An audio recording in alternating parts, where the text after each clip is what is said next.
Test, test, test. All right, hello and welcome back to AP World History Modern. Today we're going to begin day one on Unit 5.1. All right, we're going to be looking at the Enlightenment and the scientific revolution and all. Right, we're going to be spending a decent amount of time on topic 5.1 on this, but also the kind of implications of the Enlightenment. So dealing with the rise of women's rights movements. And also the abolition of slavery movement as well, and how they are connected in. But today, since it's the first day of a new time period, so this is our first day looking at the time period 1750 to 1900, we're going to do just a little contextualization, look at a little CCOT, continuities and changes over time, and of course, get into the basics of how the Enlightenment affected societies over time. So today's going to be more of an overview day than kind of a specific. If you're looking for a better idea of what we're going to be doing for the next couple of days, the next couple of videos are going to be dealing with the social and cultural implications of the Enlightenment and what that has to mean.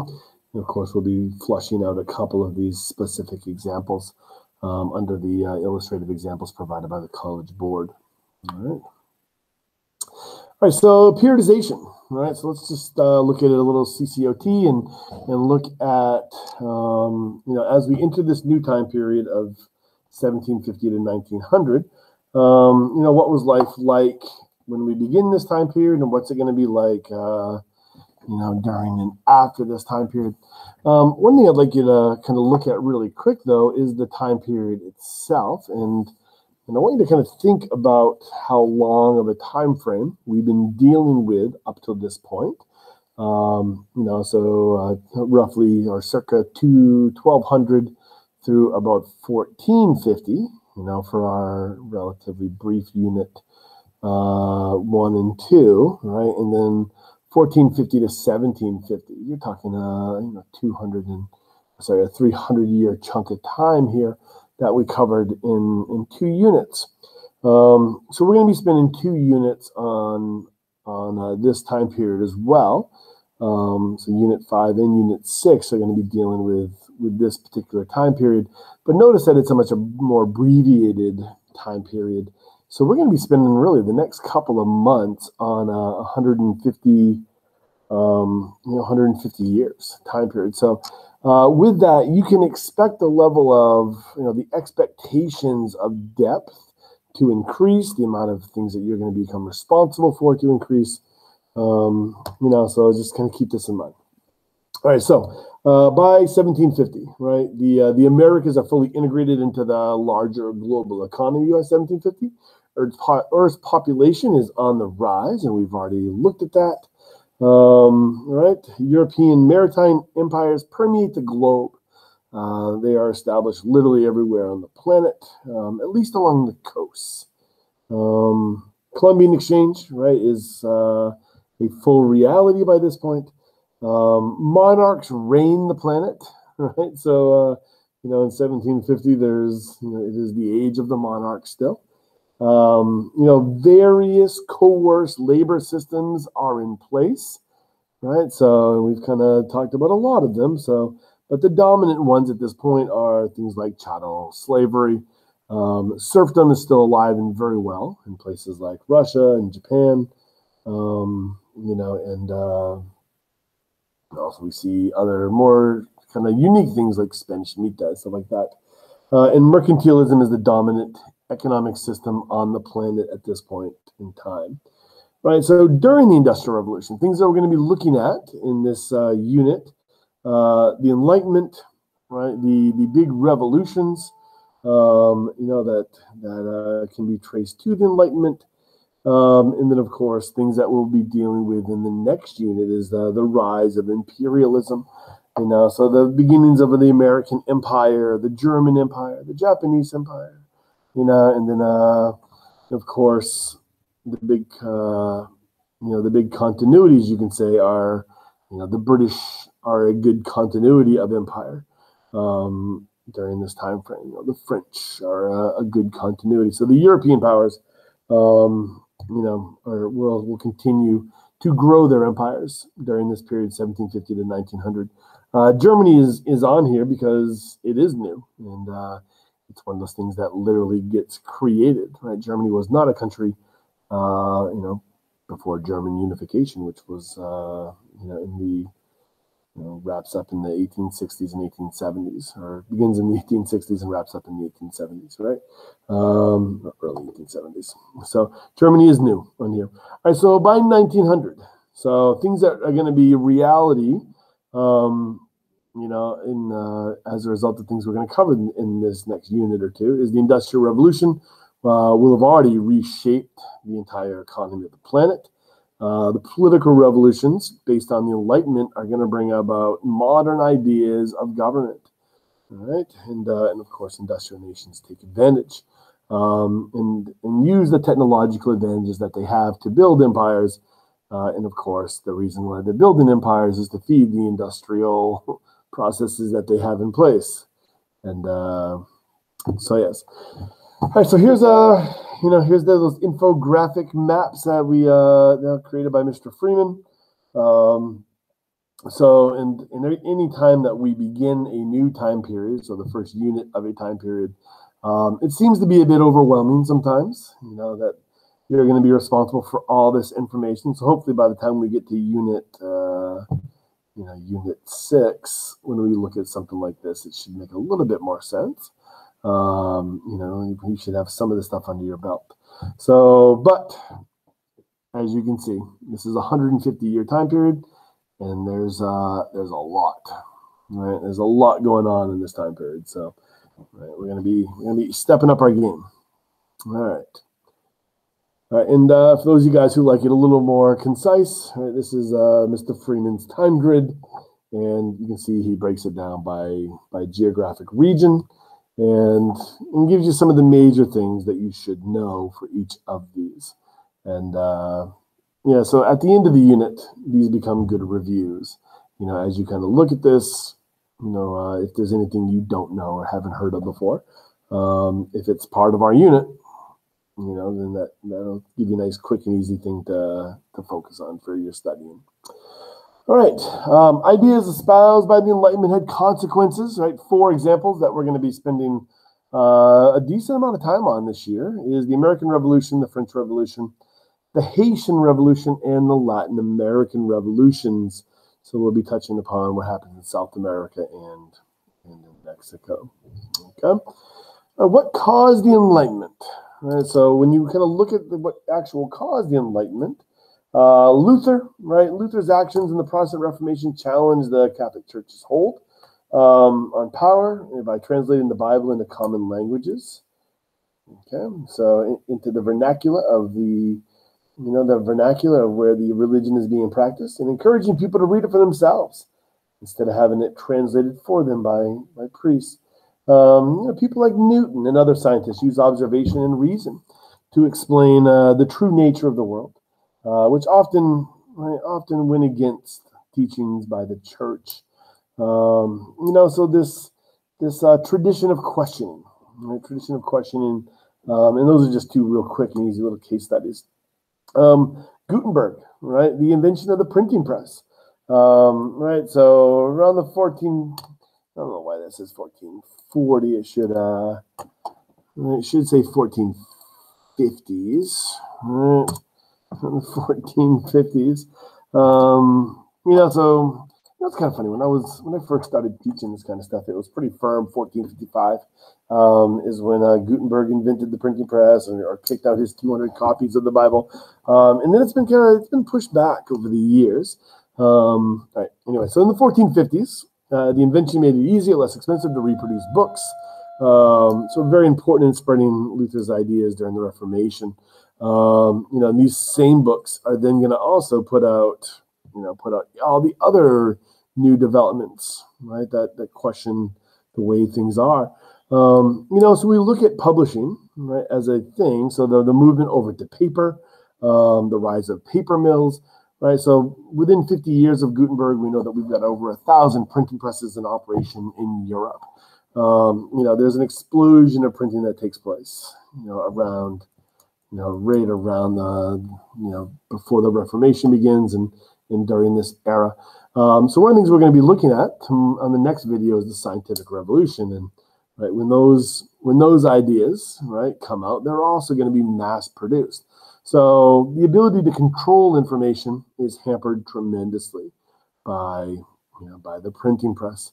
You can try, but when you're fighting against, right, the power of mass production, it is challenging to control things.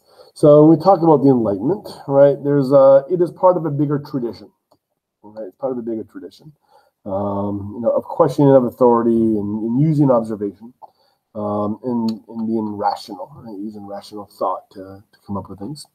Why does the Enlightenment matter? All right, so the Enlightenment matters. I'm just going to run through a few ways of looking at this.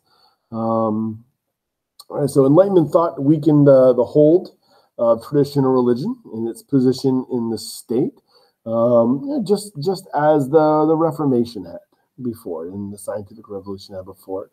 But the Enlightenment is a direct attack on the state, whereas the Reformation, it was targeted at the church.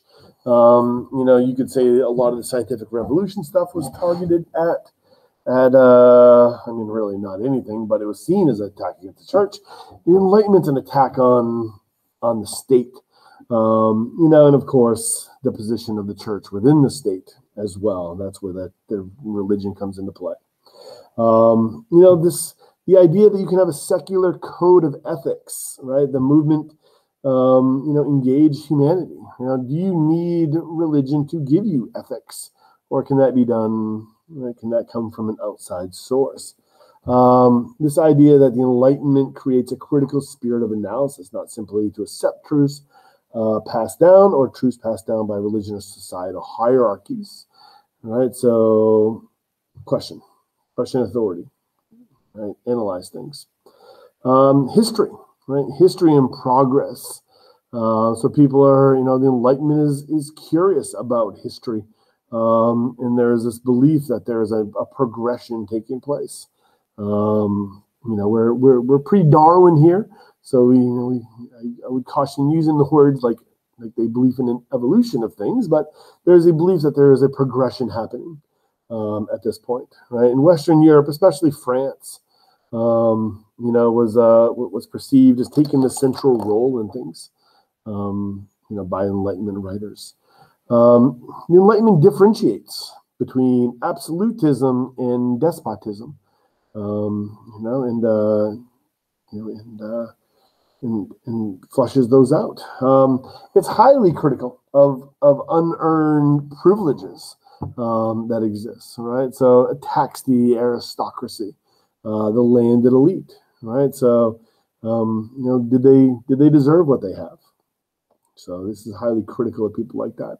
The Enlightenment prepares the way for the revolutions, and inspires those who will eventually come to control and lead those revolutions. All right. So, and there's definitely a direct causation relationship when we talk about the Enlightenment and the people who lead and control the revolutions that will eventually take place in the Americas, and in France, and in Haiti, and in South America, and in Mexico. Right? There's we know that there is a direct connection just by the verbiage that they use in their documents. Okay. All right. So how do these ideas spread? Right? How do these Enlightenment ideas spread? A variety of ways. Kind of the early years as it kind of festers in Europe and then spreads out of Europe. The Royal Academies. They're talking about the Royal Society in London or Paris. These academies become places where these ideas, especially the scientific revolution ideas, are allowed to be debated and discussed, and then eventually some of these other ideas, these political ideas, can get discussed there. A lot is made of the salons. This is more of a French phenomenon. In your homework reading, it'll be a real brief mention that, Parisian women or French women would host salons.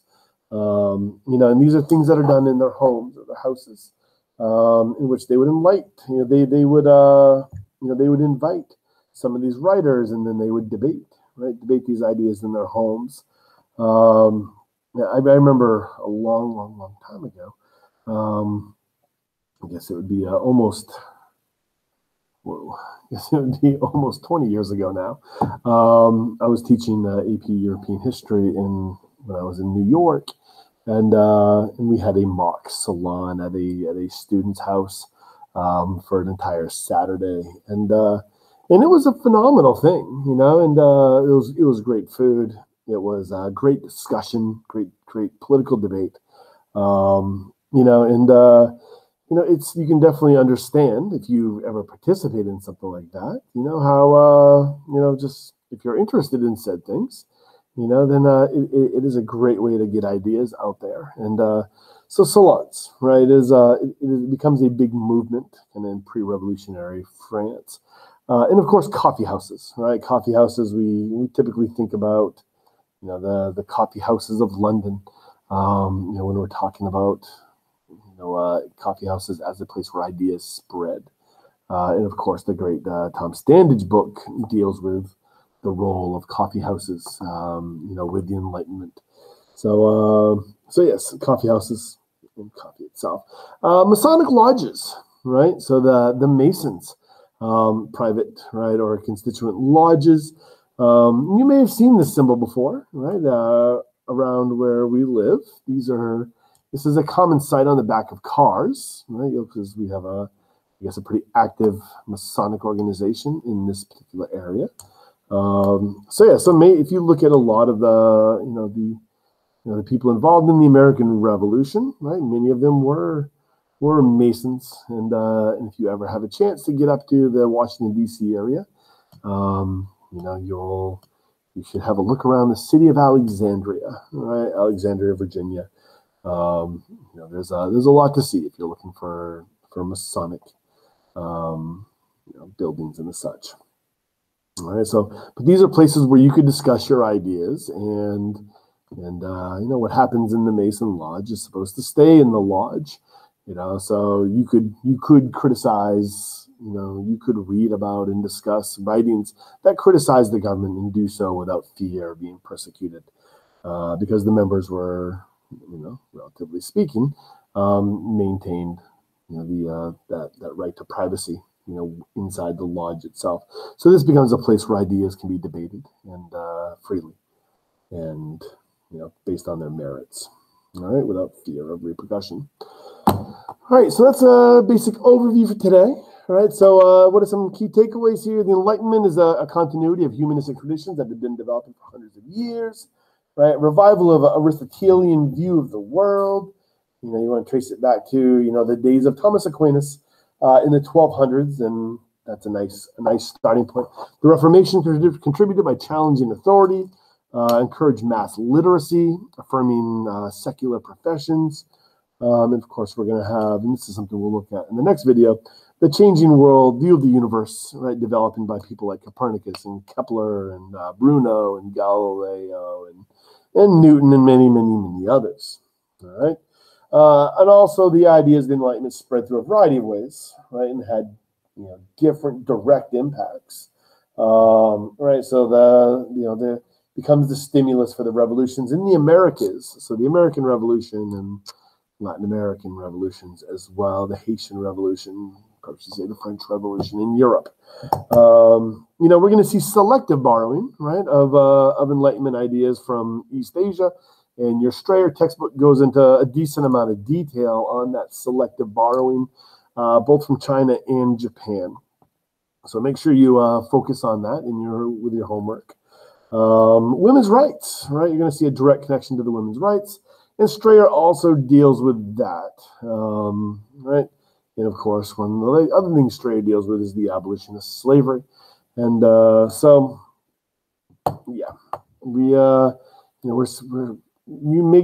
you need to make sure you understand is that you're able to connect these dots between what we're going to be dealing with in your homework and in class, right? These ideas, right, that people like Locke and Rousseau and Voltaire and Montesquieu, and right,